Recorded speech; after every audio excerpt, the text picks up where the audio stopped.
Hello everyone, so I am Rimsha Rahman from Maulana Azad Medical College. I am a second year student and I will be telling about which books to follow in first year. So basically we have three divisions of books that we follow. One are the gold standard books that you should read to build your concepts. Then we have the Indian author book. They are more understandable. They are in easy language, so you can easily understand it. Then we have the exam book, we can say Kunji type book, जो कि हम exam से एक दिन पहले भी read. So first for anatomy I'll be talking about. So for anatomy we have Gray's Anatomy that we read for as a gold standard book. So I had PDF downloaded, so I didn't buy the book in my iPad. And for Indian author book, and that I read the most, was Vishram Singh in my first year. For general anatomy I read P.T. Chaurasia, and I really didn't like the language as compared to Vishram Singh. Else it's your choice. Both books are equal as they both are Indian author book and their language are same. Most of the students in my class as well followed Vishram Singh. For embryology, I used Langman to study, and it also has a lot more content. So these are the Vishram Singh books: upper limb, thorax, head and neck, abdomen and pelvis that we read. Apart from that, we have the neuroanatomy. That also I followed Vishram Singh. I didn't read any exam wali book nutshell to study. I just read the Indian author books, and I didn't read the Gray's Anatomy because we don't get that much time. For histology, I followed the Ivy Singh book. Apart from that, attend your histo lectures. The teacher explains it well. The points at the end you need to learn from the book and the diagrams as well. For physiology, the gold standard books are Guyton and Genong, and the Indian author book that I followed was A.K. Jain. And after that, we have the nutshell that we read.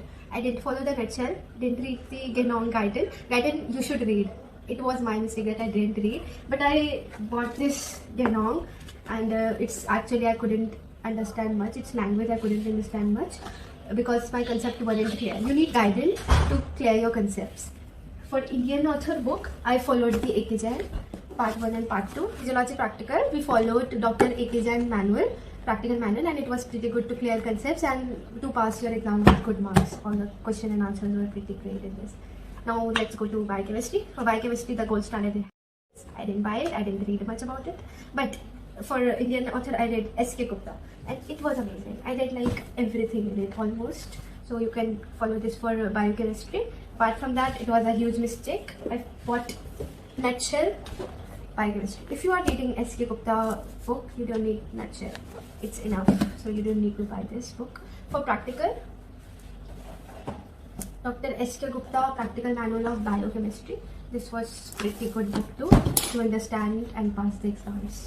I also read this Concepts and Cases of Biochemistry by Dr. Vinita Goswami, and it is very good for clinical cases and the difference questions that we get in exams, difference between the enzymes and all. So this was a pretty good book for that. Now we have this exam decode. I actually bought it just a month or two before exam, but it has all the questions, previous year questions. So if you do this, you will pass your professional exams very easily. Most questions are repeated, and all the important you will get from this book only. So I hope you understand everything about which books to follow, and this was totally my personal opinion, which books I followed during my first year. And if you have any questions, you can drop in the comment section. And thank you for watching.